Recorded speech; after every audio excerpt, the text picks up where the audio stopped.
कि कॉर्टिज़ोल हमारे बच्चे के दिमाग में काम कैसे करता है। हर कोई जब अनसेफ फ़ील करता है, थ्रेटन्ड फ़ील करता है, प्रेशर फ़ील करता है, ठीक है? It prepares the body for fight के लिए या फ्लाइट के लिए या फिर फ्रीज़ हो जाता है। बेसिकली कॉर्टिज़ोल बच्चे के ब्रेन में अफ़ेक्ट कैसे डालता है? जो हाई कॉर्टिज़ोल होता है ना, वो आपका थिंकिंग जो ब्रेन होता है यानी प्रीफ्रंटल कॉर्टेक्स जो है उसको शट डाउन कर देता है, जब कॉर्टिज़ोल हाई होता है। और कब हाई होता है? जब वो अपने आप को अनसेफ फ़ील कर रहा होता है, जब डेंजर में थ्रेटन्ड फ़ील कर रहा होता है कि हमारा सोचने समझने का जो ब्रेन है वो शट डाउन हो जाता है, जिसको प्रीफ्रंटल कॉर्टेक्स कहते हैं। जब बच्चा आपका पॉजिटिव रिस्पॉन्स देखता है तो उसका मोरल हाई होता है और वो कंफ्यूज नहीं होता या उसको आपकी इमोशन समझने का मौका मिलता है। जो इंसान शुरू से अपने कॉर्टिसोल केमिकल के ऊपर काम करता है, अपनी सेल्फ एनालिसिस के ऊपर काम करता है, उसको पता होता है कि मैंने पैनिक नहीं होना, बल्कि मैंने उस चीज़ का सोल्यूशन निकालने के ऊपर काम करने की कोशिश करनी है। तो बीइंग अ पेरेंट हमें अपने ऊपर काम करने की ज़रूरत है। हमारे बच्चे भी अपने ऊपर काम करने की प्रैक्टिस शुरू करेंगे। उनको पता होगा कि मैंने डेली बेसिस पे सिर्फ अपनी बॉडी को साफ सुथरा नहीं रखना या उसको फीड नहीं करना, अपने ब्रेन को भी साफ सुथरा करना है और उसको भी फीड करना है। अस्सलाम वालेकुम वरहमतुल्लाहि वबरकातुहू। अऊज़ु बिल्लाहि मिनश शैतानिर रजीम। बिस्मिल्लाहिर रहमानिर रहीम। रब्बि इश्रह ली सदरी व यस्सिर ली अमरी वाहलुल उक़दतम मिन लिसानी यफ़क़हू क़ौली। अल्लाहुम्मा सल्लि अला मुहम्मदिन व अला आलि मुहम्मदिन कमा सल्लैता अला इब्राहीम व अला आलि इब्राहीम इन्नका हमीदुम मजीद। अल्लाहुम्मा बारिक अला मुहम्मदिन व अला आलि मुहम्मदिन कमा बारकता अला इब्राहीम व अला आलि इब्राहीम इन्नका हमीदुम मजीद। अल्लाहुम्मा इन्नी अस्अलुका इल्मन नाफ़िअ व रिज़्क़न तय्यिबा व अमलन मुतक़ब्बला। अल्लाहुम्मा अरिनल हक़्क़ हक़्क़न वरज़ुक़ना इत्तिबाअहु व अरिनल बातिला बातिलन वरज़ुक़ना इज्तनाबहु। जैसा कि आप लोग जानते हैं कि आज हमारा टॉपिक कॉर्टिज़ोल केमिकल के ऊपर है। मुझे कोई बताएगा अनम्यूट करके कि what do you think about cortisol? आप में से कितने लोगों को नहीं मालूम कि कॉर्टिज़ोल क्या होता है? जी, please unmute yourself and let me no.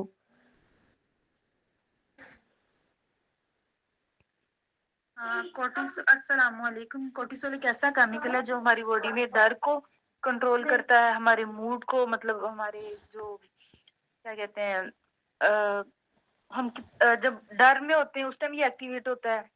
इसको ड्रग केमिकल भी बोलते हैं कि मतलब ये हमारी बॉडी को बूस्ट भी करता है अगर इसको हम सही से यूज करते हैं तो। जी, ऐसा ही है, ऐसा ही है। बेसिकली आज हमारा पेरेंटिंग तरबिया सेशन होता है एवरी ट्यूसडे को। और आज मैं कॉर्टिज़ोल को बहुत ज़्यादा डिटेल में डिस्कस नहीं करूँगी। सबसे पहले हम ये जानने की कोशिश करेंगे कि कॉर्टिज़ोल का केमिकल हमारे बच्चे के ऊपर कैसे इफ़ेक्ट डालता है। समटाइम्स हमें लग रहा होता है कि हमारा बच्चा बदतमीज़ी कर रहा है, हमारा बच्चा हमारी बात नहीं मान रहा और केयरलेस एटीट्यूड है। टीन्स के बहुत ज़्यादा टेंट्रम्स होते हैं। एडोलेसेंस में बच्चों के बहुत टेंट्रम्स होते हैं। टॉडलर्स जो हैं वो बड़ा तंग करते हैं। लेकिन हमें नहीं पता होता कि बच्चा कितने ट्रबल में है, बच्चा कितनी तकलीफ़ में है। और बीइंग अ पेरेंट हमारी ज़िम्मेदारी होती है कि हम उसको हेल्प आउट करें to deal with his chemicals. जो उसके ब्रेन में उसको फ्लड आउट हो रहे होते हैं, रेज़ हो रहे होते हैं, एलिवेट कर रहे होते हैं चीज़ों को उसके दिमाग में, लेकिन हम समझ नहीं पा रहे होते और हम समझते हैं वो मिसबिहेव कर रहा है और शरारत कर रहा है, बात नहीं सुन रहा। इन रियलिटी क्या हो रहा होता है उसके साथ कि वो चीज़ों को समझ नहीं पा रहा होता, वो चीज़ों को प्रॉपर्ली ऑब्ज़र्व नहीं कर पा रहा होता और हम उस चीज़ को उस तरह से ऑब्ज़र्व ही नहीं कर पाते क्योंकि हमें खुद भी नहीं पता, इसकी हमें नॉलेज ही नहीं है अनफॉर्चुनेटली। तो इसलिए सबसे पहले तो ये बात जानना बहुत ज़रूरी है कि कॉर्टिज़ोल हमारे बच्चे के दिमाग में काम कैसे करता है। हमारे सबके दिमागों में कॉर्टिज़ोल एक ही तरह काम करता है। जब हम बच्चे होते हैं तो पेरेंट्स किस तरह से उस बच्चे को डील करते हैं उसके साथ, उसके बिहेवियर्स को, उसके टेंट्रम्स को, उस केमिकल को अंडरस्टैंड करते हुए ये बड़ा ज़रूरी है जानना। And what parents must do, कि पेरेंट्स को करना क्या चाहिए। सबसे पहले मैं आपको एक छोटी-सी बहुत आसान करके एक एक्सप्लेनेशन देती हूँ कि कॉर्टिज़ोल बेसिकली होता क्या है। कॉर्टिज़ोल जो है वो एक स्ट्रेस हार्मोन होता है, ठीक है? जो कि रिलीज़ कब होता है जब बच्चा अनसेफ फ़ील कर रहा होता है। बच्चा क्या बड़ा भी, हम में से हर कोई जब अनसेफ फ़ील करता है, थ्रेटन्ड फ़ील करता है, प्रेशर फ़ील करता है, शेमफुल बिहेवियर्स या एनवायरमेंटल कोई बैश इस तरह से आ रहा होता है हमारे ऊपर, तो हम अनसेफ फील करना शुरू हो जाते हैं या ओवरवेल्म फील करते हैं। ठीक है, it prepares the body for fight. ये बॉडी को किस चीज़ के लिए प्रिपेयर करता है? फाइट के लिए या फ्लाइट के लिए या फिर फ्रीज हो जाता है। और उसके बाद क्या होता है, आपकी लर्निंग, आपकी लिसनिंग, आपका behaviour behaviour appropriate behaviour patterns जो हैं वो ड्रॉप होना शुरू हो जाते हैं, क्योंकि आपका आईक्यू लेवल ड्रॉप हो जाता है। जब आपका कॉर्टिज़ोल रेज़ होता है, जब आपका कॉर्टिज़ोल फ्लडेड होता है और आप एक समझेंगे, एक आपकी बॉडी का एक अलार्म है ये कॉर्टिज़ोल, कि जब आपकी बॉडी में ये अलार्म बजता है तो आप सब कुछ छोड़कर आप इस फ़िक्र में लग जाते हैं कि आपने अपने आप को बचाना कैसे है। आपने either you have to fight, either you have to flight, और या फिर फ्रीज़ हो जाते हैं, या फिर वो काम नहीं करता बिल्कुल। इस सूरत में क्या होता है, इस सूरत हाल में आपका आईक्यू ड्रॉप हो जाता है, आप सोचने समझने की सलाहियत खो बैठते हैं। आप देखें, हम बहुत से लोग जो हैं वो टेंशन में होते हैं, परेशानी में होते हैं, तो क्योटिक हो जाते हैं, पैनिक हो जाते हैं, समझ ही नहीं आता कि उस मौके पर करना क्या चाहिए, डिसीजन क्या लें। ठीक है, और जब कॉर्टिज़ोल बहुत लंबे पीरियड तक हाई रहता है, तो उसका क्या नतीजा निकलता है कि बच्चे का या बड़े का जो ब्रेन है वो रीवायर होना शुरू हो जाता है। ठीक है, तो इसको हम थोड़ा-सा और जानेंगे कि बचपन में हमारे साथ क्या होता था और हम अपने बच्चों के साथ क्या गलत एक पैटर्न या क्या मिस्टेक्स, क्या एरर्स डाल रहे हैं उसके चाइल्डहुड के अंदर, अनकॉन्शियसली, अनपर्पसफुली। हम समझते हैं कि हम उसके वेल विशर हैं, मगर अनकॉन्शियसली हम उसके साथ दुश्मनी कर रहे होते हैं, हमें नहीं पता। इसलिए ये नॉलेज होना बहुत ज़रूरी है कि मैं अपने बच्चे को किस तरीके से उसके केमिकल्स से लड़ना सिखाऊँगी। उसको लड़ना नहीं, बल्कि उसको मैनेज करना। उसके जो ब्रेन केमिकल्स हैं उन वो कैसे मैनेजेबल होंगे, जब तक कि बीइंग अ पेरेंट मुझे उसकी नो हाउ नहीं होगी, मुझे उसकी नॉलेज नहीं होगी। बेसिकली कॉर्टिज़ोल बच्चे के ब्रेन में अफ़ेक्ट कैसे डालता है? जो हाई कॉर्टिज़ोल होता है ना, वो आपका थिंकिंग जो ब्रेन होता है, यानी प्रीफ्रंटल कॉर्टेक्स जो है उसको शट डाउन कर देता है, जब कॉर्टिज़ोल हाई होता है। और कब हाई होता है? जब वो अपने आप को अनसेफ फ़ील कर रहा होता है, जब डेंजर में थ्रेटेन्ड फ़ील कर रहा होता है, तब वो हाई होता है। उसके हाई होने का नतीजा क्या होता है कि हमारा सोचने समझने का जो ब्रेन है वो शट डाउन हो जाता है, जिसको प्रीफ्रंटल कॉर्टेक्स कहते हैं। ठीक है, और हमारा ब्रेन जो है वो सर्वाइवल ब्रेन यानी अमेगडाला हमारा जो है ना वो एक्टिवेट हो जाता है। ठीक है, जिसमें हम सर्वाइविंग मोड पर होते हैं। आप देखें, जब इंसान सर्वाइवल मोड पे होता है, जब किसी को कोई खौफ होता है, कोई खतरा होता है, आप एक छोटी सी मैं आपको एग्जांपल दूंगी कि हमारे घरों में बच्चे हैं, हम में से बहुत से पेरेंट्स हैं, बहुत से नहीं हैं, हमारे छोटे सिबलिंग्स हैं। आप देखें, जब बच्चा खौफज़दा होता है किसी चीज़ से, फॉर इंस्टेंस मैं अपने बच्चे को डांटती हूँ कि तुम क्या कर रहे हो, तुमने टाइम पे काम नहीं किया और तुम्हें टास्क दिया था। आपने नोटिस किया होगा कि बच्चे को जब डांटा जा रहा होता है, या जब बच्चे पे कोई चीख रहा होता है, या बच्चे को मारा जा रहा होता है, या बच्चे को थ्रेटेंड फील करवाया जा रहा होता है, तो बच्चा बिल्कुल चुप हो जाता है और आपको देख रहा होता है या नीचे नज़र करके खड़ा हो जाता है, लेकिन वो बात नहीं करता। ना ही आपकी बात का जवाब दे रहा होता है, और उस पे आपको और गुस्सा आता है कि ये मेरी बात का जवाब क्यों नहीं दे रहा? तो उसमें उस बच्चे की गलती नहीं है। वो बच्चा सब कुछ भूल गया है, सिवाय इसके कि मैं खतरे में हूँ और मैंने अपने आप को सर्वाइवल मोड पर सेफ कैसे फ़ील कराना है। Right now I am unsafe, I am in danger. तो इसमें बच्चे का कोई भी कसूर नहीं है, क्योंकि उसका कॉर्टिज़ोल इस माहौल की वजह से, चीख-पुकार की वजह से, या इस तरह के बिहेवियर की वजह से उसका कॉर्टिज़ोल हाई हो गया है। और उस हाई होने की वजह से क्या है कि उसका थिंकिंग पैटर्न रुक जाता है। वो बच्चा लर्न तो क्या करेगा, बच्चे की लिसनिंग, स्पीकिंग, हर चीज़ फ्रीज़ हो जाती है। उसमें उसका कोई भी कसूर नहीं होता। अगर हम इस चीज़ को समझेंगे, सोचेंगे, इस पे वर्किंग करेंगे, तो जब हमारा बच्चा इस तरह से बिहेव कर रहा होगा या मिसबिहेव करेगा या शरारत कर रहा होगा, तो हम एनालाइज़ करने की कोशिश करेंगे, रादर देन दैट कि हम उसको जज करें कि ये तो बदतमीज़ है, ये तो सुनता नहीं है। बल्कि हमें समझने का मौका मिलेगा कि इसके साथ क्या मसला हो गया है। अगर एनवायरनमेंट के अंदर कोई ऐसा थ्रेटेंड बिहेवियर चल रहा है तो इट मीन्स कि वो बच्चे को अफेक्ट कर रहा है। बच्चे की मेमोरी वीक हो जाती है, उसकी अटेंशन स्पैन उसका ख़त्म हो जाता है, एम्पैथी और सेल्फ कंट्रोल वीक हो जाता है उसका। तो इसमें बच्चे को समझना कितना ज़रूरी है, आप देखें बच्चे को कितनी शदीद मदद की ज़रूरत होती है हमारी। उसका नतीजा क्या निकलता है कि बच्चा किस तरह से बिहेव करना शुरू कर देता है। बच्चे का बिहेवियर एग्रेसिव हो जाता है, ठीक है, या वो विथड्रॉल में चला जाता है, ज़िद्दी हो जाता है। उसके अलावा वो खौफज़दा रहता है, डर डर जाता है, उसकी बॉडी हर वक़्त शेकी रहती है, या वो नेल बाइटिंग शुरू कर देता है, डिसोबीडियंस में चला जाता है या सुस्त हो जाता है। लेकिन असल में क्या होता है, वो स्ट्रेस्ड होता है बच्चा। बेसिकली वो स्ट्रेस्ड होता है। और वो स्ट्रेस्ड क्यों होता है? क्योंकि उसके ब्रेन का जो केमिकल है कॉर्टिसोल वो हाई होता है। और जो लोग लॉन्ग पीरियड ऑफ टाइम, यानी आप देखें ना कि आपने नोटिस किया होगा कि कुछ बच्चे रेगुलर बेसिस पे, यानी कंसिस्टेंटली बच्चे इस तरह के एनवायरनमेंट में रहते हैं, जो बच्चे इस तरह के बिहेवियर को एनकाउंटर कर रहे होते हैं कॉन्स्टेंटली, वो उनका कॉर्टिसोल हर वक्त ही हाई रहता है और वो स्ट्रेस, एंजाइटी, फ्रस्ट्रेशन का शिकार रहते हैं। लेकिन जिन बच्चों के घरों में कभी-कभी मम्मा ने शाउट कर दिया, अब्बा ने शाउट कर दिया या दादों ने शाउट कर दिया, या कुछ इस तरह का बिहेवियर है, फैमिली सेटल्ड है, आई मीन के एनवायरनमेंट बिल्कुल काम है, मगर सम टाइम्स क्या होता है कि जॉइंट फैमिली की वजह से महीने में एक आध दफ़ा फड्डा हो गया, या हफ्ते में कोई लड़ाई हो गई, या कुछ येलिंग हो गई, स्क्रीमिंग हो गई, या कुछ इस तरह का बिहेवियर। तो उस बच्चे के साथ आप काम कर सकते हैं। लेकिन अगर ऑन एंड ऑफ ये काम हो रहा है, तो वो बच्चा काफ़ी ज़्यादा वल्नरेबल हो जाएगा।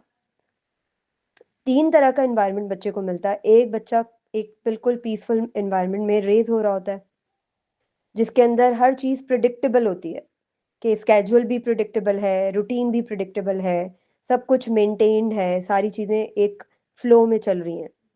दूसरी तरह का एनवायरनमेंट क्या होता है कि कंप्लीटली स्ट्रेसफुल, एंशियस एनवायरनमेंट होता है। पेरेंट्स येलिंग, स्क्रीमिंग चल रही होती है पेरेंट्स की, और बच्चा जो है इसी माहौल में रेज़ हो रहा होता है। थर्ड एनवायरनमेंट क्या होता है कि बच्चे का सब, और ये सबसे ज़्यादा वल्नरेबल सिचुएशन होती है कि कभी पेरेंट्स का बिहेवियर बहुत अच्छा होता है, कभी बहुत बुरा होता है, कभी वो इतना ज़्यादा जो है वो क्योटिक और पैनिक होकर अपने बच्चों को डांटते हैं, बहुत ज़्यादा जो है रूड बिहेवियर होता है उनका, रूड वर्ड्स होते हैं, और कभी वो इतने ज़्यादा पोलाइट हो जाते हैं, इतने ज़्यादा अफेक्शनेट हो जाते हैं कि बच्चे हैरान हो जाते हैं। इस तरह के बिहेवियर से बच्चा वल्नरेबल पोजीशन में चला जाता है, उसे समझ ही नहीं आता कि वो ठीक था या ये ठीक है, और वो भी उसी तरह की पर्सनैलिटी लेकर डेवलप होता है। वो भी सोचता है कि ठीक है, अगर मैंने इस तरह से कर दिया है तो लेट्स बीइंग अपोलोजेटिक। वो इस चीज़ को एक उसके पैटर्न जो है ना, उसके बिहेवियर पैटर्न्स इसी तरह से डेवलप होना शुरू हो जाते हैं। वो समझता है कि it's okay to be apologetic after creating so much mess. तो ये सोचना, अगर मैं आज से अभी से अपने ब्रेन केमिकल्स को अंडरस्टैंड करना शुरू करती हूँ, तो मैं अपने बच्चे को सही से रेस करने के काबिल हो सकूंगी। जो डेली बेसिस पे पेरेंटिंग बिहेवियर्स होते हैं, जो कॉर्टिसोल को स्पाइक कर देते हैं, बढ़ा देते हैं, और अननोइंगली अनपर्पसफुली पेरेंट्स ये कर रहे होते हैं, ठीक है। क्या होता है उसमें कि बच्चा जो है वो, उसके साथ कैसा बिहेवियर होता है, एक पेरेंट जो है वो येलिंग और स्क्रीमिंग कर रहा होता है, उसकी हार्श टोन होती है, उसका रिएक्शन क्या होता है, उसका ब्रेन बच्चे का जो है वो उसके रिएक्शन में उसको सोच देता है that you are not safe. इसी तरह अगर पेरेंट्स का बिहेवियर होता है कि वो अपने बच्चे को उसके कज़न से, बहन भाइयों से, क्लासमेट से कंपेयर करते हैं, तो उसका ब्रेन जो है बच्चे का उसको रिएक्ट करके सोचने पे मजबूर करता है कि यू आर नॉट इनफ। सो बच्चा start thinking that I am not enough. इसी तरह शेमिंग के ऊपर पेरेंट्स जब बच्चे को कहते हैं कि अ, तुम्हें शर्म आनी चाहिए, तुम ऐसे हो, तुम यूं करते हो, तुम कितने ड्रामे करते हो, तुमने ये क्यों किया, वो क्यों किया। और either it would be a public shame और इंडिविजुअल। जब शेमिंग होती है तो बच्चे का जो ब्रेन है वो किस तरह से रिएक्ट करता है, that something is wrong with you. So बच्चा जो है वो child starts thinking that something is wrong with me. So I have to correct myself. हर वक्त वो अपने आप को इसी मोड में पाता है, हर वक्त वो सोचता रहता है कि मुझसे क्या गलती हो गई, अरे मैं ये एक कदम भी बढ़ाऊंगा तो मुझसे गलती ना हो जाए। उसका कॉन्फिडेंस शैटर्ड हो जाता है। अगर पेरेंट उसको थ्रेट करते हैं किसी भी किस्म की, तो बच्चा जो है वो उसको ब्रेन क्या मैसेज देता है, that you must defend your self. वो हर वक्त डिफेंसिव मोड में रहता है। जब बच्चा हर वक्त डिफेंसिव मोड में रहेगा, जब बच्चा हर वक्त सर्वाइवल मोड में रहेगा, तो आप सोचें कि क्या वो लर्निंग कॉम्पिटेंसी हासिल कर सकता है? क्या वो इस काबिल हो सकता है कि वो कुछ सोच समझ सके? उसका आईक्यू काम ही नहीं करेगा। वो हर वक्त सर्वाइवल मोड पे रहेगा, डिफेंसिव मोड पे रहेगा। उसके अलावा जब बच्चे को गुस्सा आता है या बच्चा एक्साइटेड होता है या खुश होता है या वो कुछ शेयर करना चाह रहा होता है और उसकी इमोशंस को इग्नोर किया जाता है, इंस्टेड ऑफ दैट के पेरेंट ये बोले कि आप डिस्टर्ब लग रहे हो मुझे, क्या हुआ है आपको, लेट्स टॉक अबाउट इट। हम क्या कहते हैं, तुम क्यों इतना गुस्सा करते हो? गुस्सा करना अच्छी बात नहीं होती, ठीक है। उसकी इमोशंस को इग्नोर किया जाता है और डिनाई किया जाता है। वैलिडेट करना बहुत ज़रूरी है, एक्नॉलेज करना बहुत ज़रूरी है कि तुम्हारी ये इमोशन फितरी है, तुम ये जो सोच रहे हो ये गलत नहीं है। उसके ऊपर क्या होता है कि बच्चे का ब्रेन उसको ये मैसेज देता है कि मेरी feelings don't matter at all, मेरी फीलिंग्स कोई अहमियत नहीं रखती। और फिर उसको ये भी अंदर ही अंदर चीज़ फेयर उसके अंदर क्रिएट करती है कि ये इमोशंस गलत है, ये क्यों मैं गुस्सा क्यों कर रहा हूँ, ये गलत है। तो वो एक्सप्रेस करने के बजाय, उसको रेगुलेट करने के बजाय सप्रेशन में चली जाती है इमोशन। और जब सप्रेस किया जाता है इमोशंस को, तो आप खुद देखें कि जब आप अंदर ही अंदर सफोकेशन बढ़ती चली जाए, तो ड्रेन ना हो रही हो चीज़, ड्रेनेज ना हो, कोई रोशनदान ना खुला हुआ हो, बच्चा अपनी इमोशन को रेगुलेट नहीं करेगा, तो एक ही दफ़ा पे वो बर्स्ट आउट होगी चीज़। और एक लावा जो है ना वो निकल पड़ता है कि एक गुस्से के अंदर बच्चा जो है वो फट जाता है एक दफ़ा काफ़ी टाइम तक। अब हम अगर अपने बिहेवियर्स की बात करें, तो हमारे अंदर भी बहुत सारी ऐसी चीज़ें होती हैं कि जब हम अपनी इमोशंस को रेगुलेट नहीं करते, because we don't know how to do it, या हमें पता भी होता है तो हमारे पास इतनी फुर्सत ही नहीं होती कि हम बैठकर इसके ऊपर काम करें। तो अंदर ही अंदर पक पक के वो लावा फिर एक दफ़ा फटता है। ठीक है, तो ये इस चीज़ के ऊपर वर्किंग करना कितना ज़रूरी है, ये आपको जानना बहुत ज़रूरी है। ठीक है। उसके बाद अगर हम रियल लाइफ एग्जांपल्स के बारे में बात करें, तो आप देखें कि एक पेरेंट बच्चे के साथ बड़ा मतलब इस तरह की टोन या इस तरह के हार्श वर्ड्स यूज़ करता है कि तुम्हें कुछ नहीं आता, तुम कुछ नहीं कर सकते, और तुम क्यों इस तरह के हो, और मुझे समझ नहीं आता कि तुम क्यों इस तरह से करते हो, तुम मुझे चिढ़ाते हो, तुम जानबूझ के ये हरकतें करते हो ताकि मुझे गुस्सा आए। हम में से बहुत से पेरेंट्स हैं जो नॉर्मली ये वर्ड्स अपने बच्चों से यूज़ कर रहे होते हैं। उस पर क्या होता है हमारे बच्चे के साथ बायोलॉजिकली, उसका कॉर्टिजोल स्पाइक करता है, ब्रेन उसका शट डाउन हो जाता है, और बच्चा फोकस नहीं कर पाता। किस चीज़ पर? जिस चीज़ पर हम उसका फोकस करवाना चाह रहे होते हैं। हम बजाय इसके कि उसको सोल्यूशन दें, उसकी हेल्प करें, हम और ट्रबल क्रिएट कर देते हैं। और वो ट्रबल सिर्फ बच्चे की नहीं होती बल्कि हमारी खुद की होती है। हम जो काम बच्चे से करवाना चाह रहे होते हैं ना, वो बढ़ जाता है मजीद। यानी बच्चा पहले ही फोकस नहीं कर रहा होता, और जब बच्चे को प्यार मोहब्बत से समझाने के बजाय हम गुस्सा करते हैं, तो बच्चे का कॉर्टिजोल जब हाई हो जाता है तो बच्चा can't focus on what ever you want. उसका नतीजा क्या निकलता है? या तो वो रेजिस्टेंट हो जाता है, या वो रोता है, या फिर वो खामोश हो जाता है।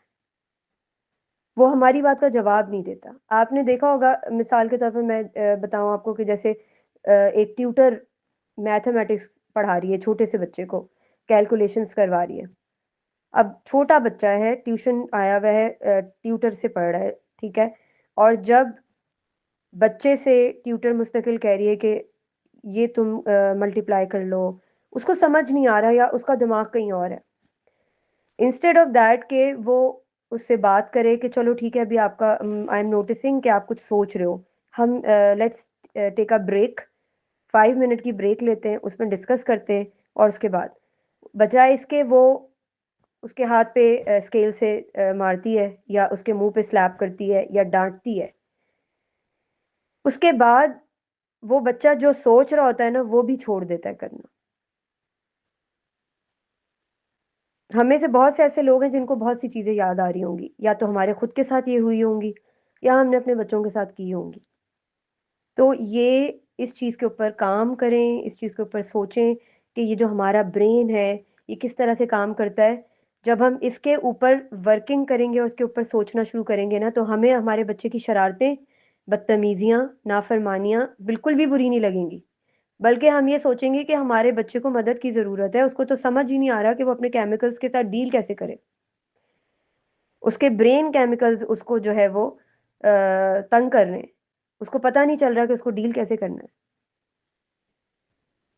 जब पेरेंट कहता है कि I can see you are tired, चलो हम ऐसा करते हैं कि एक शॉर्ट ब्रेक लेते हैं और फिर ट्राई करते हैं। Cortisol feel safe. ब्रेन का क्या रिएक्शन होता है? कॉर्टिजोल ड्रॉप हो जाता है, सेफ्टी रीस्टोर हो जाती है, और लर्निंग बच्चे की जो है ना वो रिज्यूम कर सकता है वो इजीली। अब आप देखें, आपको याद आ रहा होगा कि जब आप सख्ती करते हैं बच्चे पे, तो बच्चा क्यों जवाब नहीं देता आपकी बात का, और आप चिढ़ते हैं कि तुम जानबूझ के मेरी बात का जवाब नहीं देते, तुम मुझे तंग करते हो, तुम चाहते हो कि मैं चीखूं, तुम चाहते हो कि मैं तुम्हें मारूं। ये सारी चीजें हम कर रहे होते हैं। कॉमनली क्या होता है पब्लिक प्लेसेस पर? मैंने बहुत अक्सर देखा है, मैंने नोटिस किया है कि मार्ट्स वगैरह में बच्चे नीचे ज़मीन पर लेट कर रोना शुरू हो जाते हैं, छोटे बच्चे। मुझे ये चाहिए, मुझे आपने ये नहीं दिलाया, मुझे ये लेना है, मुझे ये। और पेरेंट्स इतनी एम्बैरेसमेंट फील करते हैं उस वक्त, बजाय इसके कि वो घर जाके बच्चे के ऊपर पहले से बिफोर हैंड इस पे काम करके घर से आते। पूरी प्लानिंग होती है बच्चों के साथ बाहर जाने की, कि बच्चों को पता होता है पहले से कि आज हम ये चीज़ ले सकते हैं कि नहीं ले सकते, या हम अपनी ज़िदें मनवा सकते हैं। तो या तो पेरेंट्स उस बच्चे की एम्बैरेसमेंट से बचने के लिए कि आसपास लोग देख रहे हैं, मेरी इंसल्ट हो रही है, तो उस बच्चे की जिद मान लेते हैं, या फिर कहते हैं तुम जरा घर तो चलो फिर मैं तुम्हें बताऊंगी। उस पे क्या होता है, बच्चा स्टार्ट्स फीलिंग पब्लिक शेम, उसको खौफ आता है, डर लगता है, और उसका कॉर्टिजोल फ्लडेड हो जाता है। जब कॉर्टिजोल फ्लडेड होता है, तो मैंने आपको बताया है कि बच्चा starts stop thinking any any kind of thing, like listening उसकी स्टॉप हो जाती है, सोचना उसका खत्म हो जाता है। वो बस एक ही चीज पर फोकस होता है, उसका खौफ पे। अगर बेटर रिस्पॉन्स है, mother is tactically handling this situation, के ठीक है आप को ये चाहिए, लेकिन आपको पता है ना कि ये आज हमारी टर्न नहीं है ये खरीदने की। हम घर जाके देखते हैं इसका ऑल्टरनेट क्या हो सकता है कि इसका ऑल्टरनेट इससे भी ज़्यादा अच्छा हो। घर जाके हम देखते हैं, बात करते हैं, बच्चे के साथ नीज पर बैठकर आई कांटेक्ट मेंटेन करके आप बात करें। You are not suppose to care others, के लोग क्या सोचेंगे, मुझे शर्मिंदगी हो रही है, मेरी इंसल्ट हो रही है, आई एम फीलिंग एम्बेरस, मेरा बच्चा मुझे एम्बेरस फील करवा रहा है। नहीं, आपको ये सोचना है कि आपका बच्चा इस वक्त किस तकलीफ में है, आपके बच्चे को कौन सा केमिकल दिमाग में दर्द कर रहा है, उसको यूज कर रहा है, उसको रेज एलिवेट करने पे होने पे मजबूर कर रहा है। आपने उसकी हेल्प करनी है। उसका रिस्पॉन्स उसके ऊपर रिस्पॉन्स क्या होता है कि उसमें आपने काम आई कांटेक्ट मेंटेन करना है, सॉफ्ट वॉइस यूज करनी है, और एक क्लियर बाउंड्री देनी है। सबसे अच्छा तरीका ये होता है कि आप कहीं भी जा रहे हैं, किसी के घर भी जा रहे हैं, कहीं मार्ट में जा रहे हैं, कहीं मार्केट जा रहे हैं, आपका स्केड्यूल बना हुआ होता है। आपने या तो मंथली स्केड्यूल बनाया होता है या वीकली, आप जितने भी टाइम यानी हफ्ते में महीने में अगर 2 या 3 दफ़ा आप मार्च जाते हैं, तो आपने बच्चे को ही बताया हुआ है पहले से, उसकी अंडरस्टैंडिंग डेवलप हुई हुई है कि मैं कितनी भी ज़िद कर लूँ, ठीक है? मेरी आज टर्न होगी तो मुझे ये चीज़ दिलाई जाएगी, नहीं होगी तो मुझे ये नहीं मिलेगी, चाहे मैं कितनी ही ज़िद कर लूँ। तो मैं अपने पेरेंट को इमोशनली ब्लैकमेल नहीं कर सकता, ठीक है? शुरू में बच्चे को जब ये इस तरह का पैटर्न बनता है, तब शुरू में बच्चे 2-3 दफ़ा जो है टैंट्रम थ्रो करने की कोशिश करते हैं। बट आहिस्ता-आहिस्ता जैसे ये एस्टेब्लिश हो जाती है चीज़, बच्चे को ऑटोमैटिक अंडरस्टैंडिंग आ जाती है कि आज मैंने ये लेना है कि नहीं लेना। तो पहले से इस चीज़ के ऊपर काम होना बहुत ज़रूरी है। और आप इस पे ये बात कर सकते हैं कि ठीक है, we'll talk about this at home right now, आपने मेरे साथ रहना है, ठीक है? आई कैन अंडरस्टैंड, मेरा भी दिल कर रहा है मैं कुछ ऐसी चीज़ें ले लूँ जो हमने ग्रोसरी लिस्ट में नहीं बनाई। और सबसे अच्छा तरीका ये होता है कि आप बच्चे से वो ग्रोसरी लिस्ट बनवाएं, उससे पूछें, देखो ये किचन में हमारी ये स्पाइसेस रहती हैं, ये चाहिए, ये चाहिए, घर के लिए कौन सी चीज़ चाहिए। अगर वो अपनी कोई चीज़ ऐड करवाना चाह रहा है तो आप उसको बताएं कि हमारी जो हमारा बजट है उसमें ये लिमिट है, उस लिमिट में आप ये वाली चीज़ ले सकते हैं या ये वाली, और आज तो आपकी टर्न ही नहीं है। तो जब बच्चा खुद वो ग्रोसरी लिस्ट बनाएगा और आप जानबूझ के कहेंगी अरे मेरा ये दिल कर रहा है लेने का, तो फिर बच्चा जो है वो क्या करेगा, वो फिर आपको रियलाइज करवाएगा, मम्मा आज तो आपकी टर्न नहीं है ये लेने की, आप अपनी उसकी इंटरेस्ट की ये चीज़ लेना तो चाह रही हैं, लेकिन आपकी टर्न नेक्स्ट टाइम है। तो बच्चे को ये फील होगा कि सिर्फ मेरे साथ ये इम्तियाज़ाना सलूक नहीं हो रहा, बल्कि ये हर घर के फ़र्द के ऊपर, हर फैमिली मेंबर के ऊपर ये रूल जो है अप्लाई होता है। तो ये बड़ी अहम चीज़ है, इसके ऊपर काम करना बहुत ज़रूरी है। उसके बाद आ जाते हैं कि लॉन्ग टर्म इफेक्ट क्या होता है। क्रॉनिक हाई कॉर्टिजोल जब बच्चों के अंदर डेवलप हो जाता है, क्रॉनिक का मतलब देखें, हाई कॉर्टिजोल तो मैंने आपको बताया, क्रॉनिक उस सिचुएशन में हो जाता है जब एक बच्चा मुस्तकिल हाई अलर्ट पे रहता है। आप देखें ना कि अगर मेरे घर में अलार्म बज रहा है, आपको एक छोटी सी एग्जांपल देती हूँ कि गाड़ियों का कार्स में जो इमरजेंसी अलार्म्स लगे हुए होते हैं कि अगर कोई आए और टच करे आपकी गाड़ी को तो आपका अलार्म बजना शुरू हो जाता है, ठीक है? अब जब कार का अलार्म बजता है तो आप एकदम हाई अलर्ट हो जाते हैं कि something is wrong, somebody is around my car, ठीक है? या आपने घर में कोई ऐसा अलार्म लगाया हुआ है कि जो चोर अलार्म है कि अगर कोई आपके गेट के आसपास भी रात को, आधी रात को आए, तो आपको आपका वो अलार्म बज जाता है और आप जाग जाते हैं। अगर सोचें, अगर वो अलार्म हर वक्त बजता रहे, हर वक्त, तो आप कैसा फील करेंगे? आपकी जिंदगी अजीरन हो जाएगी, आपकी भी और आपके पड़ोसियों की भी। तो ये कॉर्टिजोल भी वैसा ही एक अलार्म है। जब अल्लाह सुब्हान ताला ने ये अलार्म इसलिए हमारी बॉडी में रखा है कि जब एक नॉर्मल फितरी डेंजर हमारे आसपास हो तो हम उसको फील करें। जब ये नॉर्मल एक फितरी तौर पर एक खतरा, वाकई हम जिंदगी में कोई खतरा है, कोई डाकू आ गया है, कोई चोर आ गया है, या कोई आग लग गई है कहीं, तो एक फितरी जो खतरा फील होता है ना, हमारा अलार्म जो है ये कॉर्टिजोल उसी वक्त रेज होता है और हम सर्वाइवल मोड हमारा स्टार्ट हो जाता है। हम सर्वाइवल मोड पे चले जाते हैं। लेकिन आप सोचें कि अगर हर वक्त ये अलार्म बजता रहे, अगर हर वक्त मेरा कॉर्टिजोल हाई रहेगा और मैं सर्वाइवल मोड पर रहूंगी, तो क्या मैं अपनी ज़िंदगी अप्रोप्रिएटली गुजार सकती हूँ? क्या मैं अपने रिश्तों के साथ उस इंसाफ से काम ले सकती हूँ? क्योंकि मेरी तो सोचने समझने की सारी सलाहियतें मेरे सर्वाइवल मोड की तरफ फोकस हो चुकी हैं, और तो कहीं मेरा फोकस जा ही नहीं रहा, क्योंकि मैं हर वक्त अपने आप को सेफ रखना चाहती हूँ, मैं हर वक्त फेयर फील कर रही हूँ, हर वक्त डेंजर फील कर रही हूँ। तो आप ये सोचें कि जब आपका बच्चा इसी तरह हाई अलर्ट पे रहता है, उसका कॉर्टिजोल क्रॉनिकली हाई रहता है, क्रॉनिक हाई कॉर्टिजोल डेवलप हो जाता है उसका, यानी लॉन्ग टर्म इफेक्ट, जब बच्चे के आसपास इस तरह के मामलात कॉन्स्टेंटली होते रहते हैं, तो क्या होता है? Cortisol remains high for months और ईयर्स। तो एनजाइटी डिसऑर्डर्स बच्चे को हो जाते हैं, इमोशनल नमनेस आ जाती है उसके अंदर। आप देखें इस तरह के एनवायरनमेंट के अंदर पलने वाले बच्चों के अंदर किस तरह के शेकी होते हैं, उनका उनका उनके अंदर कॉन्फिडेंस की कमी होती है। आप लोग किसी से भी अब मिलेंगे तो आपको अगर इसकी नो हाउ होगी आपको पता चल जाएगा एक मिनट के अंदर कि इस बच्चे का ब्रॉटअप कैसा हुआ है, या मेरा खुद का, मैं अगर खुद अपनी ज़िंदगी में अपने कॉर्टिजोल के ऊपर फोकस करना शुरू कर दूं, उसको अंडरस्टैंड करना शुरू कर दूं, यानी मुझे गुस्सा आ रहा है तो मैं एकदम अपने आप को अलार्म करूं, रिमाइंडर दूं कि कॉर्टिजोल मेरा कैसे काम कर रहा है।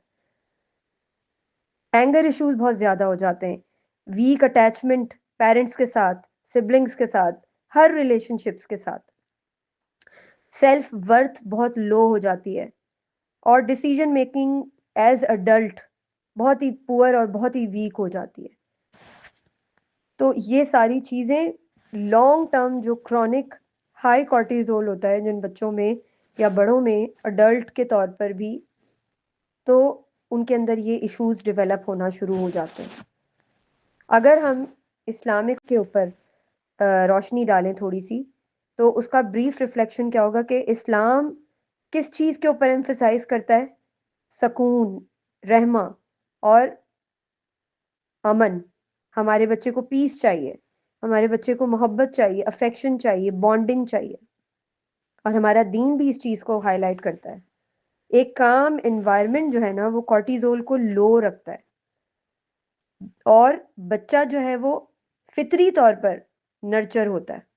उसकी सारी स्किल्स जो अल्लाह सुब्हाना ताला ने फितरा के ऊपर उसकी अंदर स्किल्स डेवलप की हैं, वो सब कुदरती तौर पर रिपेयर हो रही होती हैं, बन रही होती हैं, डेवलप हो रही होती हैं और नर्चर हो रही होती हैं। लेकिन अगर हम सही से डील नहीं कर पा रहे तो हमारे बच्चे का अलार्म हर वक्त बजता रहेगा, और जब अलार्म हर वक्त बजेगा तो आप सोच लें कि ना आपके घर में खाना पक सकता है, ना आपके घर में कोई सुकून से रह सकता है। आप देखें ना, अगर आपकी कार का अलार्म हर वक्त बजता रहेगा, या आपने अपने घर की सेफ्टी के लिए जो अलार्म लगाया है वो हर वक्त बजेगा, हर वक्त आपको लगेगा कि बाहर चोर खड़ा हुआ है, बाहर डाकू खड़ा हुआ है, हर वक्त आपको लगेगा कि हम डेंजर मोड में हैं, तो क्या खाना आप खा सकते हैं सुकून से? क्या आप अपने सारी दुनिया के काम कर सकते हैं सुकून से? नहीं कर सकते। इसी तरह ये आपकी बॉडी का अलार्म है, जिसे पुरसकून रहना बहुत ज़रूरी है, पुरसकून रखना बहुत ज़रूरी है। जब ये हाई अलर्ट पे हर वक्त रहेगा तो आप भी हर वक्त हाई अलर्ट पे रहेंगे, आपकी बॉडी मेंटली फिजिकली लेथार्जी में रहेगी, आप थके थके रहेंगे, आपकी मेंटल और फिजिकल हेल्थ खराब होना शुरू हो जाएगी। डेली कॉर्टिजोल को रिड्यूस करने के लिए हमें प्रैक्टिस क्या करनी चाहिए? इसके ऊपर हम बहुत बात कर चुके हैं कि हमने meditation kind of practices daily basis पे करनी है, ठीक है। हमने सबसे पहले तो कनेक्ट बिफोर करेक्ट करना है, वो किसी भी इंसान के साथ। मैं आज पेरेंटिंग के अलावा भी बात कर रही हूँ कि बच्चे के साथ भी, और अपने बहन भाइयों के साथ भी, और आपके अलावा आपके आसपास जितने भी रिश्ते हैं, चाहे पेरेंट्स का रिश्ता है, औलाद का रिश्ता है, बहन भाइयों का रिश्ता है, कोलीग्स का रिश्ता है, फ्रेंड्स का रिश्ता है, रिलेटिव्स का रिश्ता है, आपकी अपनी जिंदगी क्या है, आपका अपना अमल क्या है, बस आपने ये देखना है। हमने ये नहीं देखना कि सामने बंदा जो है उसका अमल क्या है, मैं उसी के तरीके से उसको डील करूं, नहीं। आपका अपना अमल है, आप अपने अमल के जवाब दें अपने अल्लाह के सामने, ठीक है। तो आपको ये सोचना है कि आप अगर बच्चे को किसी बात पर करेक्ट करने की कोशिश करते हैं, सबसे पहले ये सोचें कि कनेक्ट करना है बच्चे के साथ पहले, कि बच्चा इस काबिल हो कि आपको सुन सके। Connect before you correct. अपनी टोन को बोलने से पहले सोचें, अपने वर्ड्स को एनालाइज करें कि आपके वर्ड्स हार्श तो नहीं है, तलवार की तरह तो नहीं आपके बच्चे को जो है वो जख्मी कर देंगे, ऐसे अल्फाज तो नहीं इस्तेमाल कर रहे आप। उसके अलावा अपनी इमोशंस को नाम दें। अगर आप वाकई अपने बिहेवियर को, अपने बच्चे के बिहेवियर को करेक्ट करना चाहते हैं, अपनी इमोशंस को नाम दें, बच्चे की इमोशंस को नाम दें। तभी बच्चे को पता चलेगा, अच्छा आज मैं एक्साइटेड हूँ, इसको एक्साइटमेंट कहते हैं। अच्छा मैं आज खुश हूँ, इसको खुशी कहते हैं। अच्छा मैं जो है वो बहुत ज़्यादा स्वीट हूँ, या मैं बहुत ज़्यादा काम हूँ, हम्बल हूँ, एंशियस हूँ, आज मुझे बहुत गुस्सा आ रहा है, मैं एंग्री हूँ, मैं ऑफेंसिव फील कर रहा हूँ, या वट एवर इट इज़। उसकी इमोशंस को नाम दें। फिर फिजिकल सेफ्टी क्यूज जो which is very important, eye level, gentle posture. आपका बच्चा सिर्फ आपके अल्फाज और आपकी टोन से नहीं ज़ख्मी हो रहा, बल्कि आपके आए देखने के तरीके से और आपके पॉस्चर से, बॉडी पॉस्चर से, कि आप गुस्से में जब आते हैं तो आपकी बॉडी तन जाती है, आपका मुंह रेड हो जाता है और आप जो है वो गुस्सा हो जाते हैं। तो आपका बच्चा एक एक चीज़ आपकी, आपके वर्बल, फिजिकल, मेंटल क्यूज, हर चीज़ को वो ऑब्जर्व कर रहा होता है। तो जेंटल पॉस्चर, आई लेवल, ये बड़ी ज़रूरी चीज़ें हैं जिनको मेंटेन रखना बहुत ज़रूरी है।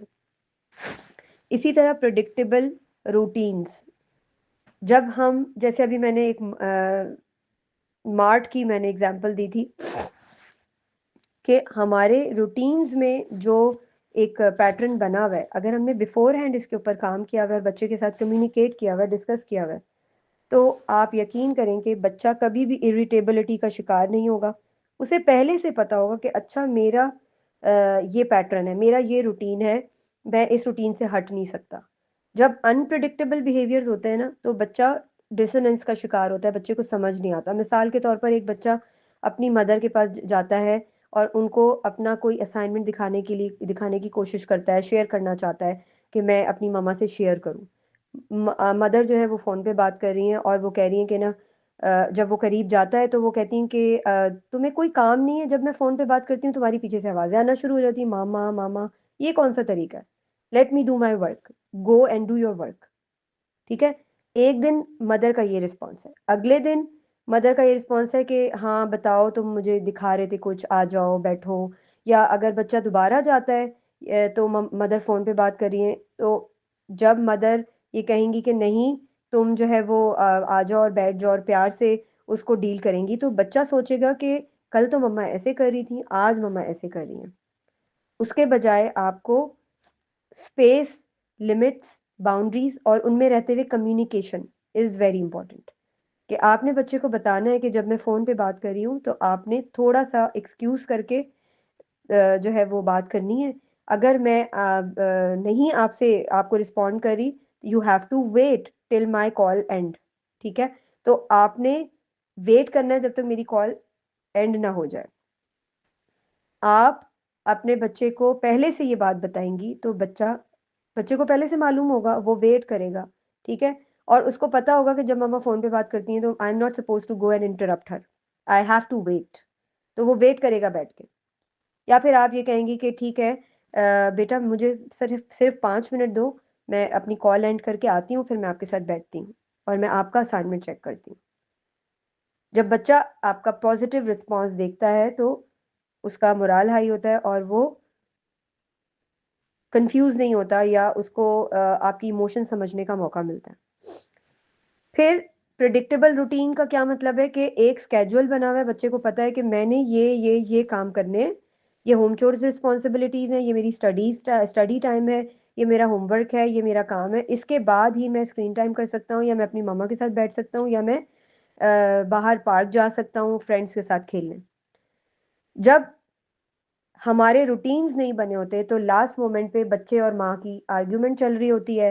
अनप्रिडिक्टेबल बिहेवियर की वजह से बच्चा जो है उसके अंदर एंगर इश्यूज एलेट होना शुरू होते हैं और फिर आपस में झगड़ा होता है और बहुत सारी बदमज़गी पैदा हो जाती है।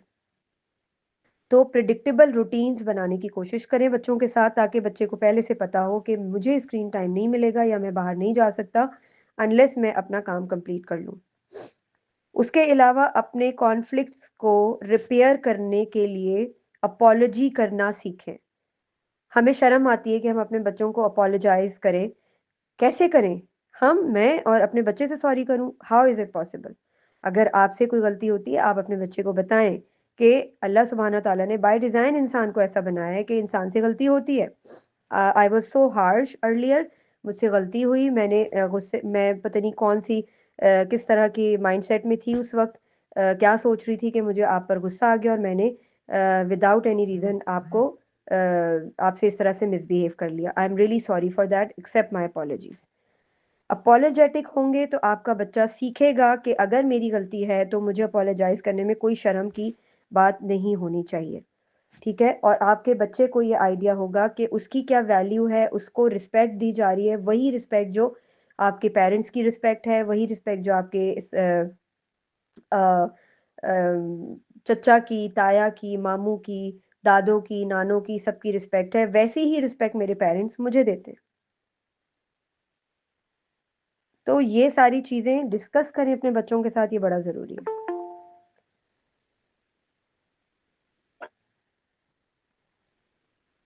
इसके अलावा सो फार अपने कॉर्टिज़ोल केमिकल को समझने की प्रैक्टिस शुरू करें, उसके ऊपर काम करना शुरू करें। इंशाल्लाह मेरी कोशिश है कि मैं इसको डिटेल में बहुत ईज़ी करके आपको बताऊँगी। मैंने कोशिश की है कि आज भी बहुत आसान करके आपको बताऊँ कि जिस तरह हमारे घरों में अलार्म होते हैं, आप सोचें अगर हमारा जो हमने सुबह उठने का अलार्म लगाया हुआ है, वो अलार्म बजता रहेगा, तो मैं कोई काम सुकून से नहीं कर सकूँगी। तो ये कॉर्टिज़ोल केमिकल जो है मेरी बॉडी का अलार्म है, जो अगर नॉर्मल काम कर रहा है, नॉर्मल वर्किंग कर रहा है, तो इसका मतलब कि ये राइट टाइम पे जब वाक़ई में रियल डेंजर होगा, उसी वक़्त ये बजेगा। उससे पहले या उसके बाद नहीं बजेगा। लेकिन अगर उससे पहले या उसके बाद बज रहा है, तो there might be something so many issues जिनको फिक्स होना, जिनको रिज़ॉल्व होना बहुत ज़रूरी है। I hope you understand. जज़ाकल्लाह खैर। किसी का कोई सवाल है तो आप पूछ सकते हैं।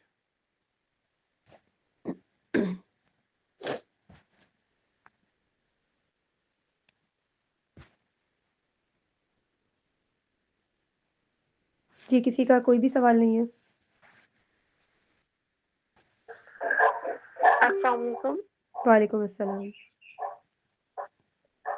मेरा ये सवाल है कि जैसे बच्चे से बैठ कर बात करनी और कम्युनिकेट करना, तो जो छोटे बच्चे जैसे 2 साल का बच्चा हो, उसको कैसे बिठाकर समझाया जाए? देखिए उस बच्चे को आप सॉफ्ट टच से पकड़ें, ठीक है? उसको खड़ा करें और नीज़ पे बैठ के उसके साथ आई कॉन्टैक्ट मेंटेन करके, आप जैसे बड़ों से बात करती हैं, उसी तरह उस बच्चे से भी कम्युनिकेट करें।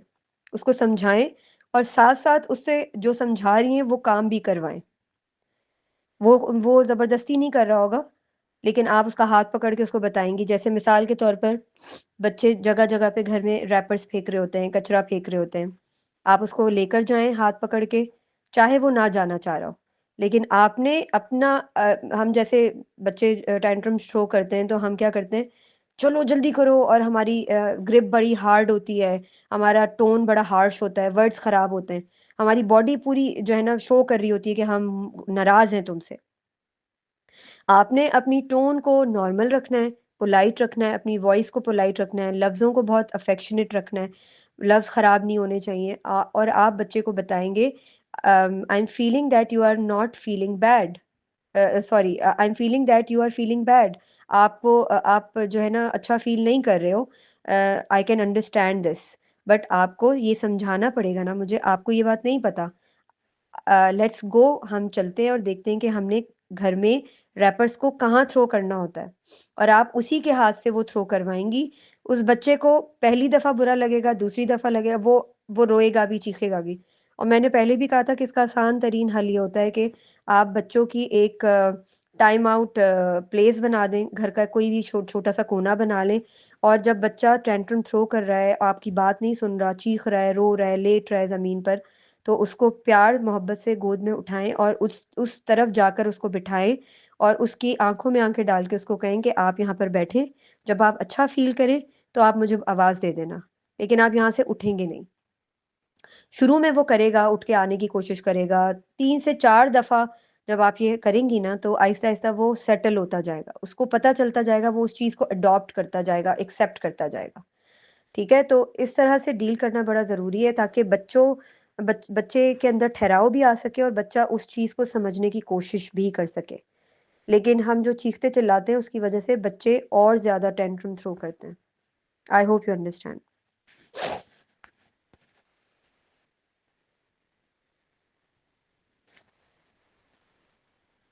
और किसी का कोई सवाल?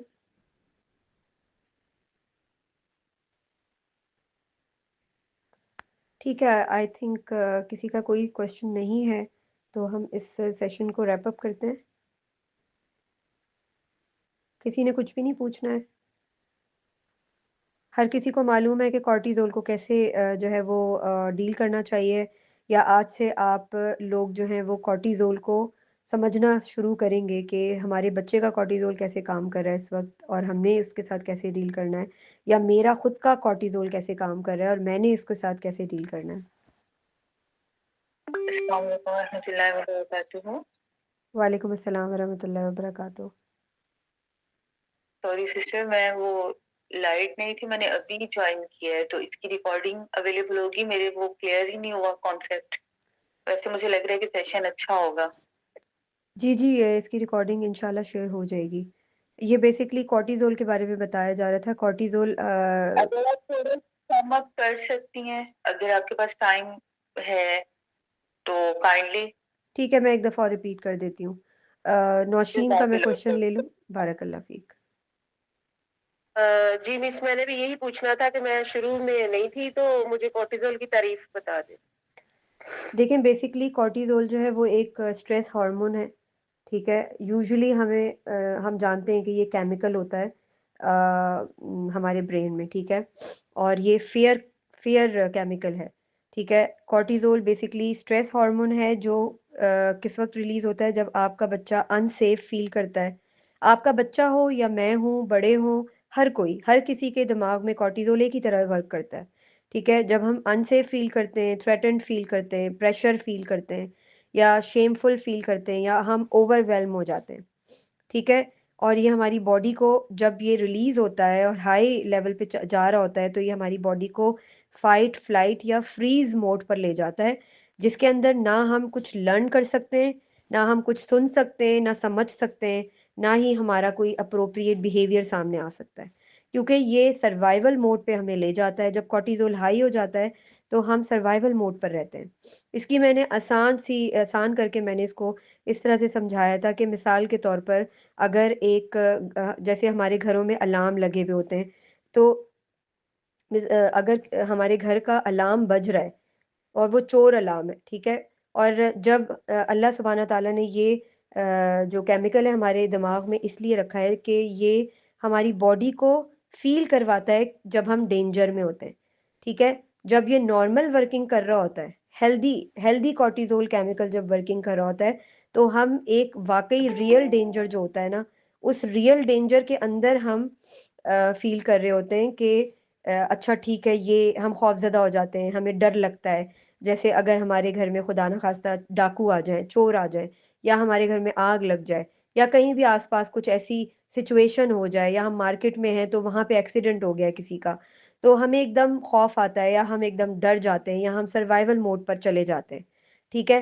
तो वो फ़ितरी है। अल्लाह सुब्हाना तआला ने फ़ितरा के ऊपर ये केमिकल बनाया है कि हमने हम जब नेचुरली खौफ़, फ़ियर हम नेचुरली ख़तरा फ़ील करते हैं, तो हम सर्वाइवल मोड पर हमारा जो ये केमिकल है, ये रेज़ होता है, ठीक है? लेकिन वो सडन यानी ones in a blue moon वो जो कॉर्टिज़ोल है, वो हाई होता है, ठीक है? तो वो नॉर्मल वर्किंग है उसकी। लेकिन जब हर वक़्त वो हाई अलर्ट पे रहेगा ना, तो या तो हमारे ज़िंदगी में गड़बड़ है, हमारे दिमाग में गड़बड़ है, हमारी बॉडी में गड़बड़ क्रिएट होना शुरू हो जाती है। जैसे मैंने अभी अलार्म का आपको वो दिया एग्जांपल दी कि मेरे घर का अलार्म चोर अलार्म जो है वो अगर महीने में या साल में एक दफ़ा बजाए, ठीक है?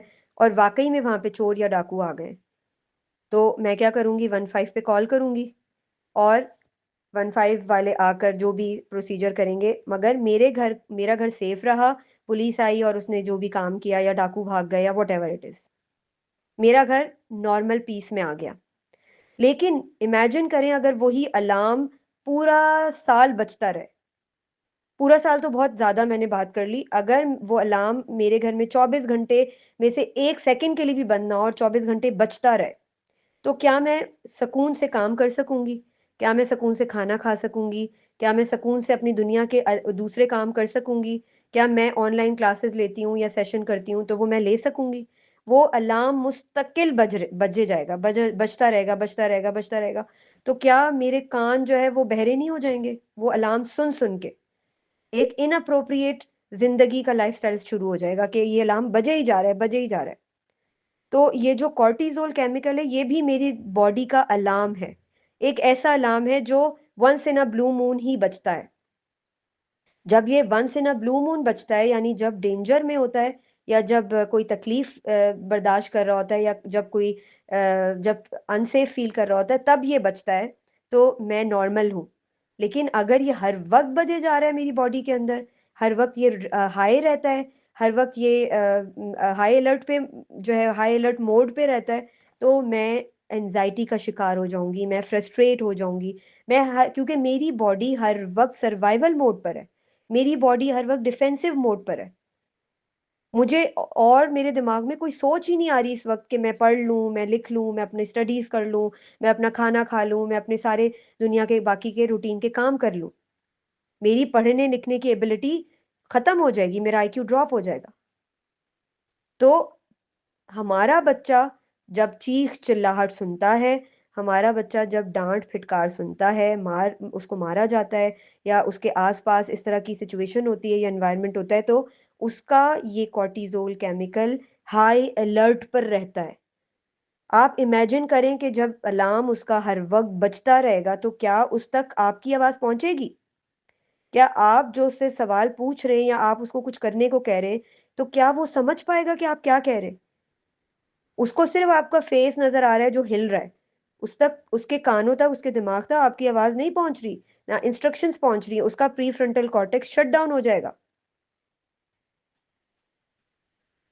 हम कहते हैं ना कि हमारा बच्चा इतना बदतमीजी कर रहा है, इतनी शरारतें कर रहा है, सुनता नहीं है, नाफरमान है, ये है वो है। जब हम बच्चे को चीख चिल्लाहट करके बात करते हैं, इवन हमारी टोन खराब होती है, इंसल्टिंग होती है, इवन हमारे अल्फाज खराब होते हैं, हमारी बॉडी लैंग्वेज खराब होती है, हमारा पोस्चर ठीक नहीं होता, हमारा बच्चा, उसका कॉर्टिसोल केमिकल हाई हाई हो जाता है, वो हाई अलर्ट पे चला जाता है। ही इट स्टार्ट्स फीलिंग अनसेफ, और it starts feeling in danger. तो जब बच्चे का सर्वाइवल मोड ऑन हो जाता है, तो उसकी लर्निंग एबिलिटी ड्रॉप हो जाती है, उसकी लिसनिंग एबिलिटी ड्रॉप हो जाती है, उसकी थिंकिंग एबिलिटी ड्रॉप हो जाती है। अगर हम ये सोचकर अपने बच्चे को एनालाइज करना शुरू करेंगे ना, तो हमें अपने बच्चे पे तरस आएगा कि he really needs our help. उसके बजाय हमें बच्चे पे गुस्सा नहीं आएगा। हम ये सोचेंगे कि इसका कॉर्टिसोल इसको तंग कर रहा है, इसका कॉर्टिसोल हाई हो गया है, हमें इसको कैसे लोअर लेवल पे लेके जाना है। जब बच्चे का कॉर्टिसोल नॉर्मल लेवल पे होता है, तब बच्चा बच्चे की थिंकिंग एबिलिटी बढ़ती है, उसका आईक्यू लेवल बढ़ता है, वो सोचने समझने की एबिलिटी उसके अंदर डेवलप हो रही होती है, वो फितरा के पैदा किए हुए स्किल्स में इन्हांस हो रहा होता है, वो ग्रूम कर रहा होता है। मगर जब उसका अलार्म 24 घंटे बजता रहेगा, तो आप इमेजिन कर लें कि क्या वो इस काबिल होगा कि वो आपकी बात सुन समझ या इम्प्लीमेंट कर सके। आई होप यू गॉट इट। हाँ, मैं इस पर एक सवाल पूछना चाह रही थी। जी जी बोलें। ऐसा है कि मुझे ऐसा लगता है कि माओ का खुद का जो है ना all the time cortisol high होता है, जिसकी वजह से जो पेरेंट्स का बेसिकली बाप, अगर माँ को देखा जाए तो उसके ऊपर हर बार अगर एक उसके ऊपर एक प्रेशर होता है कि मुझे सारे काम जो है ऑन टाइम करने हैं, घर को भी देखना है, बच्चों को भी देखना है, शौहर के आने से पहले हर चीज करनी है। शौहर भी मुझे उसका लगता है कि कॉर्टिसोल नॉर्मली हाई रहता है, क्योंकि वो बाहर से काम करके आता है, थका आ रहा आता है, प्रेशर में होता है, और अक्सर होता है वो इतना फ्रस्ट्रेटेड होता है कि वो घर पर आकर वो अपनी फ्रस्ट्रेशन निकालता है। तो वो जो पेरेंट्स का जो कॉर्टिसोल हाई होता है, वो जो है वो ट्रांसफर कर देते हैं अपने बच्चे के अंदर। ठीक है, तो बच्चा भी हर वक्त उसका मोस्टली अगर आप देखा जाए जो इस क्लास लेने के बाद मुझे वो हो रहा है कि बच्चे का कॉर्टिसोल हाई करने वाले पेरेंट्स ही होते हैं। तो इस चीज को जो है वो कैसे वो किया जाए, ये तो बहुत ही मतलब इम्पोर्टेंट थिंग है। देखें, ये बेसिकली सेशन मैं बच्चों की तरबिया के लिए नहीं करती, ये पेरेंट्स ही की तरबिया के सेशंस हैं। और ये बताया भी इसीलिए जा रहा है कि पेरेंट्स ने अपनी तरबिया पे काम करना है। यानी बीइंग अ पेरेंट, मैंने अपने कॉर्टिसोल केमिकल को अप्रोप्रिएटली काम करने के काबिल बनाना है। और इसके ऊपर मैं काफ़ी टिप्स और स्ट्रेटजीज भी बताती रहती हूँ कि आप जब तक अपने आप को टाइम नहीं देंगे, पूरे दिन में हमारे पास 15 मिनट भी नहीं होते कि हम अपने लिए बैठकर वो टाइम निकालें, आईज क्लोज करके सिर्फ ये सोचें कि आज मैंने पूरा दिन कैसे गुजारा, आज सुबह उठने के बाद से अब तक मेरे कौन से ऐसे एरर्स हैं, पेरेंटिंग एरर्स या दूसरे रिलेशनशिप्स के साथ जो एरर्स हुए, मिस्टेक्स हुई हैं, उनको मैं कैसे करेक्ट कर सकती हूँ। हम अपने एनालिसिस के ऊपर काम नहीं करते। जब हम सोचना शुरू करते हैं, और अब जब हमें कॉर्टिसोल केमिकल का काम पता चल गया है कि ये काम करता कैसे है, ये हाई चला जाए तो क्या होता है, लो चला जाए तो क्या होता है, ये रिलीज हो जाए तो क्या होता है, ये हमें कैसे प्रिपेयर करता है, कैसे हम अपनी जिंदगियों को, लाइफ को अफेक्ट करते हैं इस केमिकल पे काम ना करके, इसको, इसकी नॉलेज ना लेकर। तो इसके ऊपर हमने कैसे काम करना है, और उसके बाद उस चीज को एनालाइज करने के बाद अपने दिमाग में open your eyes and just start writing, declutter करें, जर्नलिंग करें, पॉइंटर्स राइट डाउन करें कि आज कहाँ कहाँ कब कब मैंने ये फील किया कि मेरा कॉर्टिजोल हाई अलर्ट पे था, और हाई अलर्ट पे होने की वजह से मेरा दिमाग बंद हो जाता है, मैं बात नहीं कर पाती, मुझे समझ ही नहीं आता मैं अभी इस वक्त क्या डिसीजन लूँ। आप देखें, हम में से कितने लोग ऐसे हैं जो अचानक कोई ऐसी सिचुएशन आ जाए जो पैनिकिंग हो, और हम केओटिक हो जाते हैं, पैनिक हो जाते हैं, और हमें समझ ही नहीं आता कि हम इसका फैसला कैसे करें। हमें समझ ही नहीं आता कि लास्ट मोमेंट पे जब हम वाकई डेंजर में हैं, या जैसे मिसाल के तौर पर किसी के घर में आग लग गई, चूल्हा जो है वो फट गया या कुछ भी हो गया, लास्ट मोमेंट पे हमें पता ही नहीं होता। जो इंसान शुरू से अपने कॉर्टिसोल केमिकल के ऊपर काम करता है, अपनी सेल्फ एनालिसिस के ऊपर काम करता है, उसको पता होता है कि मैंने पैनिक नहीं होना, बल्कि मैंने उस चीज़ का सोल्यूशन निकालने के ऊपर काम करने की कोशिश करनी है। तो बीइंग अ पेरेंट हमें अपने ऊपर काम करने की ज़रूरत है। आप बीइंग अ मदर अपने ऊपर काम करें, अपने स्पाउसेस के साथ बात करें कि ये कॉर्टिसोल केमिकल है जो हमसे हमारे रिलेशनशिप्स में दरारें डलवाता है, हमारे रिश्तों को दूरियां पैदा करता है। अल्लाह सुब्हाना ताला ने तो इसको बहुत बैलेंस्ड फॉर्म में हमें दिया है, लेकिन हम उसको बैलेंस नहीं रख पाते हैं। तो हमारा काम है कि हम अपनी ज़िंदगियों में इस तरह के पैटर्न्स को इम्प्लीमेंट करने की प्रैक्टिस शुरू करें, कि हम और हमारे बच्चे उस कॉर्टिसोल को हाई अलर्ट पे ना जाने दें, और एक नॉर्मल वे में चीज़ों को एक स्केड्यूल के ऊपर चलाने की कोशिश करें। इसी तरह हमारे बच्चे भी अपने ऊपर काम करने की प्रैक्टिस शुरू करेंगे। उनको पता होगा कि मैंने डेली बेसिस पे सिर्फ अपनी बॉडी को साफ सुथरा नहीं रखना या उसको फीड नहीं करना, अपने ब्रेन को भी साफ सुथरा करना है और उसको भी फीड करना है। हम समझते हैं कि हम सिर्फ खाए जाएंगे तो हमारी बॉडी, हम सेहतमंद रहेंगे। हम मेंटली सेहतमंद, मेंटल जो हमारी हेल्थ है उसका, उसके ऊपर काम ही नहीं करते। हमारी मेंटल हेल्थ का काम क्या है कि हम बैठकर उसको भी फीड करें। फीड कैसे किया जाता है दिमाग को? अच्छी बातें गेन करके, अपनी ग्रोथ पे काम करके। और सबसे बेहतरीन किताब कौन सी है ग्रोथ के लिए? कुरान। कुरान पाक के अंदर अल्लाह सुब्हाना ताला ने कॉर्टिसोल को मिटिगेट करने के तरीके बताए हैं। सूरह हुजरात जाके पढ़े। जब हम गीबत कर रहे होते हैं तो हम डिफेंसिव मोड पे होते हैं, तभी हमारे मुंह से गीबतें निकल रही होती हैं। हम किसी की मौकरी कर रहे होते हैं, किसी का मजाक उड़ा रहे होते हैं, तो हमारे अंदर कहीं ना कहीं एक इनसिक्योरिटी की फीलिंग होती है। हम वहाँ पे सर्वाइवल मोड पर होते हैं। कॉर्टिसोल हमारा सर्वाइवल मोड पे काम कर रहा होता है। तो आप इमेजिन करें कि हम गलतियों के मुर्तकिब होते हैं, गुनाह करते हैं, तो वहाँ पर भी हमारा कॉर्टिसोल ही काम कर रहा होता है। I hope you got it. अपने कॉर्टिसोल केमिकल को अप्रोप्रिएट फिक्स करने के लिए उसके ऊपर काम करें, आपके बच्चों के कॉर्टिसोल पे ऑटोमेटिकली काम हो जाएगा। I hope you got it. Is there any other question? और किसी का कोई सवाल?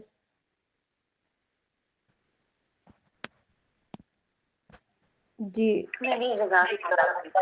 बारकल्लाह आपने फीक। बहुत अच्छे से समझाया है। इतने क्लियर वर्ड्स में आपने इतनी इजी वर्डिंग्स में समझाया है। जज़ाकल्लाह खैरन कसीरा। बारकल्लाह फीक। बस ये है कि इसके ऊपर काम करना बड़ा ज़रूरी है। इस सेशन से अगर एक बंदा भी ये सीख कर चला जाए कि मैंने आज से अपने ऊपर काम करना है ताकि मेरे बच्चे मुझे, मेरे शर से महफूज रहें। अनफॉर्चुनेटली हमारे बच्चे हमारे शर का शिकार हैं। अल्लाह से यही दुआ करनी चाहिए कि अल्लाह सुब्हाना ताला हमें खुद को हमारे शर से महफूज रखे, हमारी फैमिलीज़, हमारे फैमिली मेम्बर्स को हमारे शर से महफूज रखे, हमारी सोसाइटी को हमारे शर से महफूज रखे, हमारे बच्चों को हमारे शर से महफूज रखे। लेकिन उसके लिए आपको खुद काम करना पड़ेगा। जब तक आप खुद अपना एक कदम आगे नहीं बढ़ाएंगे, अल्लाह सुब्हाना ताला भी आपकी मदद नहीं करेंगे। पहला कदम तो हमने खुद उठाना है। तो इसलिए कोशिश यही करें कि कुरान से भी मदद लें और अपनी ग्रोथ पे काम करें, अपने दिमाग को हेल्दी रखने के लिए फीड करें। मोमिन का हर आने वाला दिन पिछले दिन से बेहतरीन होता है, तो हमारा भी हर आने वाला दिन बेहतर होना चाहिए। रोज़ाना जर्नलिंग करें कि आज एंड ऑफ द डे मैं ये एडमिट करती हूँ कि मुझसे ये गलतियाँ हुई हैं, कल से मैंने इनके ऊपर काम करना है। मैंने आज ये अच्छी बात सीखी और ये गलत बात मैंने कल से जो है ना करने की कोशिश करनी है। और अल्लाह से दुआ करें, अल्लाह से कनेक्ट हो, अल्लाह सुब्हाना ताला आसानियाँ पैदा करने वाले हैं। ठीक है, आई होप आप सबको क्लैरिटी हो गई होगी और किसी का कोई सवाल नहीं है तो मैं सेशन को एंड करती हूँ। इंशाल्लाह मेरी कोशिश है कि मैं और केमिकल्स के ऊपर भी इन कमिंग वीक्स सेशंस में बात करूं, क्योंकि ये बड़ी ज़रूरी बात है कि हमें अपने ब्रेन में काम होने वाले केमिकल्स का पता हो, तभी हम सोच सकते हैं कि अच्छा अभी इस वक्त ये केमिकल जो है ना ये इस इम्बैलेंस का शिकार है, मैंने इसके ऊपर काम करना है। लाइक डोपामिन है, सेरोटोनिन है, कॉर्टिजोल है और भी दूसरे केमिकल्स जो हैं, हम उनके हाथों में खेल रहे हैं। अल्लाह सुब्हाना ताला ने ये केमिकल्स बैलेंस में चलाने के लिए हमारे बॉडी को, हमारे ब्रेन को बनाया है, लेकिन हम उसकी नॉलेज ही नहीं रखते तो हम कैसे अपने आप को फिर करेक्ट करेंगे। तो अल्लाह सुब्हाना ताला हम सबके लिए आसानी का मामला करे और हम सबको हिम्मत, ताकत और इस्तकामत अता फरमाए कि हम अपने बच्चों के लिए ऐसे माँ-बाप साबित हों जो उनको वाक़ई आखिरा की अवेयरनेस दे सकें, एजुकेट कर सकें, उनकी असल मंज़िल, उनकी असल डेस्टिनेशन पर राइट डायरेक्शन दिखा सकें उनको। जज़ाकल्लाह खैर, जज़ाकुमुल्लाह खैर। सुब्हानकल्लाहुम्मा व बिहम्दिका अशहदु अन ला इलाहा इल्ला अंता अस्तगफिरुका व अतूबु इलैक। अस्सलामु अलैकुम व रहमतुल्लाहि व बरकातुहू। वालेकुम सलाम रहमतुल्लाह।